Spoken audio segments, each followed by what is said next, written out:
Assalamualaikum warahmatullahi wabarakatuh. Kami dari kelompok 5 akan mempresentasikan manusia purba yakni Homo floresiensis. Apa sih Homo floresiensis itu? Homo floresiensis adalah spesies manusia purba yang berukuran kecil yang mendiami Pulau Flores. Manusia purba ini ditemukan oleh Peter Brown dan Mike J. Morwood bersama-sama dengan tim dari Pusat Penelitian Arkeologi Nasional pada September tahun 2003. Homo floresiensis ditemukan di Gua Liang Bua di Flores. Apa sih ciri-ciri dari Homo floresiensis ini? Homo floresiensis memiliki ciri-ciri yang pertama, tengkorak berukuran kecil dan memanjang. Bagian dahi tidak menonjol dan sempit, memiliki volume otak sekitar 380 cc, memiliki tinggi badan sekitar 100 cm, memiliki berat sekitar 30 kg, dan yang terakhir, dapat berjalan tegak dan tidak memiliki dagu. Fun fact, Homo floresiensis adalah manusia purba yang dijuluki dengan hobbit. Nah, untuk kehidupannya, Homo floresiensis telah hidup menetap bertahan hidup dengan mencari makan dengan berburu, beternak, serta bercocok tanam. Mereka menggunakan alat-alat dari batu, tulang, dan kayu yang telah dilancipkan untuk membantu dalam berburu.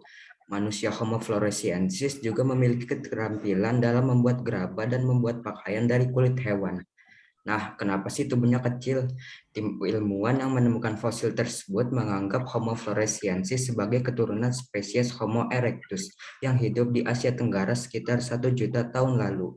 Akibat proses seleksi alam, tubuh mereka berevolusi menjadi lebih kecil. Hipotesis ini didasarkan pada penemuan berbagai peralatan yang biasa digunakan oleh Homo erectus di sekitar fosil Homo floresiensis. Sementara itu, ilmuwan lain berargumen bahwa Homo floresiensis adalah spesies baru manusia. Akan tetapi, pendapat ini ditantang oleh Teguh Jacob yang mengatakan bahwa Homo floresiensis bukan merupakan spesies baru. Mereka adalah nenek moyang orang-orang Flores yang menderita penyakit microcephalia, yaitu bertengkorak dalam berotak kecil. Penyakit tersebut saat ini juga masih ditemukan pada beberapa penduduk di sekitar Gua Liang Bua.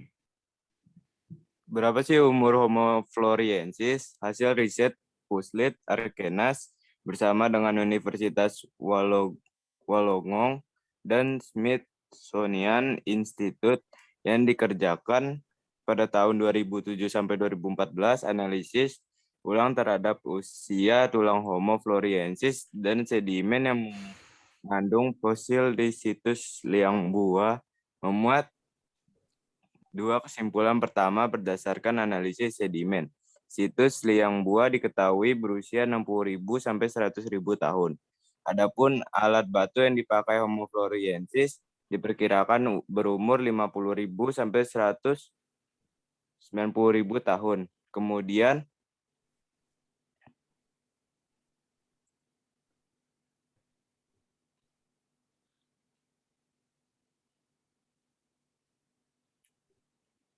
Kemudian didapati pula temuan yang menunjukkan bahwa ada sejumlah hewan yang turut punah beserta Homo floresiensis, yakni gajah kecil, burung marabou raksasa, burung nazar, dan komodo. Sejarah penemuan Homo floresiensis, sebuah tim peneliti gabungan Indonesia-Australia menemukan LB1 kerangka wanita yang hampir lengkap dari manusia mungil yang hidup sekitar 80.000 tahun yang lalu di Gua Liang Bua di Pulau Flores, Indonesia. Ciri-ciri unik kerangka itu seperti tubuh kecil dan ukuran otaknya membuat para ilmuwan menetapkan kerangka itu ke spesies baru. Homo floresiensis dinamai sesuai pulau tempat ia ditemukan. Sejak penemuan awal, tulang dan gigi yang mewakili sebanyak 12 individu Homo floresiensis telah ditemukan di Liang Bua, satu-satunya situs di mana Homo floresiensis telah ditemukan sejauh ini. Sebagian besar temuan yang berhubungan dengan Homo floresiensis berumur antara 100.000 dan 60.000 tahun yang lalu, dengan perkakas batu yang dibuat oleh spesies ini berumur antara 190.000 dan 50.000 tahun yang lalu. Selain itu, detail lainnya tentang Homo floresiensis ini adalah perawakan kecil dan otak kecil Homo floresiensis mungkin dihasilkan dari dwarfisme pulau, proses evolusi yang dihasilkan dari isolasi jangka panjang di pulau kecil dengan sumber makanan terbatas dan kurangnya pemangsa. Gajah kerdil di Flores yang sekarang sudah punah menunjukkan adaptasi yang sama. Spesies terkecil dari gajah Homo dan Stegodon ditemukan di Pulau Flores, Indonesia. Namun, beberapa ilmuwan sekarang mempertimbangkan kemungkinan bahwa nenek moyang Homo floresiensis mungkin kecil ketika mereka pertama kali mencapai Flores. Sekian presentasi dari kami. Wassalamualaikum warahmatullahi wabarakatuh.